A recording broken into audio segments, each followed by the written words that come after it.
नमस्कार. आज आपण बनवणार आहोत दत्त जयंतीच्या दिवशी देवाला नैवेद्यासाठी बनवली जाणारी अतिशय रसरशीत आणि टेस्टी लापशी. लापशी बनवण्यासाठी इथं मी एक वाटी भरून इतका दलिया घेतलेला आहे, म्हणजेच जाडसर गव्हाचा भरडा.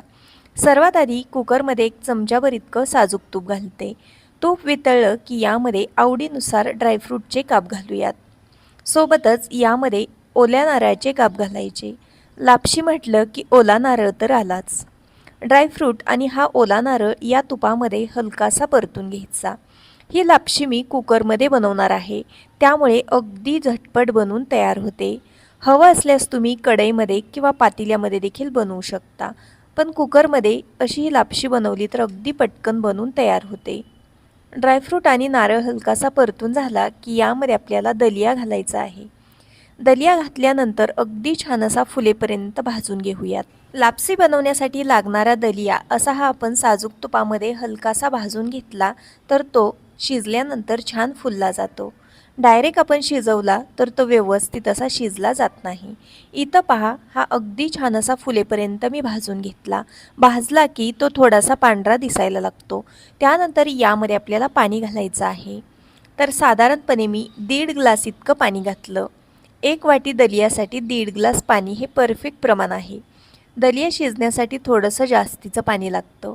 पातेल्यामध्ये किंवा कढईमध्ये शिजवत असाल तर आणखीन थोडं जास्त पाणी लागू शकतं.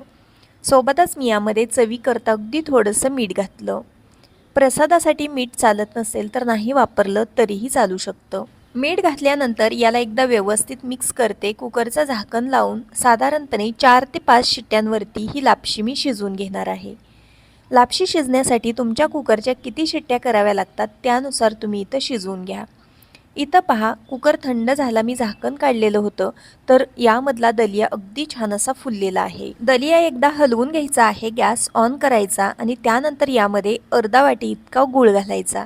तर इथं मी गूळ पावडर वापरलेले आहे. हवं असल्यास तुम्ही चिरून घेतलेला ओला गूळ वापरला तरीही चालू शकतं. सोबतच यामध्ये मी फ्लेवर करता काही साहित्य ॲड केलेलं आहे. यामध्येच मी एकत्रित असं जायफळ पूड, विलायची पूड, सुंठ बडीशेप पूड बारीक केलेली होती ती घातली. आवडीनुसार तुम्ही यामध्ये फ्लेवर्स ॲड करू शकता. गुळाचा वापर केल्यामुळे इथं मी थोडंसं जायफळ घातलेलं आहे, त्यामुळे आपली लापशी आहे ते अगदी टेस्टी बनून तयार होते. इथं पहा, गूळ घातल्यानंतर याला हलकंसं पाणी सुटतं. ते थोडंसं आटेपर्यंत आपल्याला लापशी परतून घ्यायची. अगदी 2 ते 3 मिनटासाठी ही लापशी मी ओपनलीच परतून घेतली. त्यानंतर यात आपली मस्त अशी रसरशीत लापशी बनून तयार झालेली आहे. लापशीला रंग काही सुंदर आलेला आहे, त्याचबरोबर याचा सुगंध म्हणाल तर अगदी घरभर दरवळत आहे. अशा प्रकारची टेस्टी लापशी बनून तयार झालेली आहे. सर्वात शेवटी तुम्ही याच्यावरून 1 ते 2 चमचे इतकं साजूक तूप घालू शकता. तुपाचा वापर तुम्ही तुमच्या आवडीनुसार करू शकता. बनवून घेतलेली लापशी मी एका प्लेटमध्ये काढून घेते. त्यानंतर बघा, अगदी परफेक्ट अशी प्रसादासाठी मंदिरामध्ये मिळते ना तशीच लापशी बनवून तयार झालेली आहे. तुम्ही देखील या पद्धतीने बनवलेली अगदी झटपट तयार होणारी ही भन्नाट चवीची लापशी नक्की ट्राय करा. तुम्हाला नक्कीच आवडेल. व्हिडिओ आवडला असेल तर लाईक करा. बाय.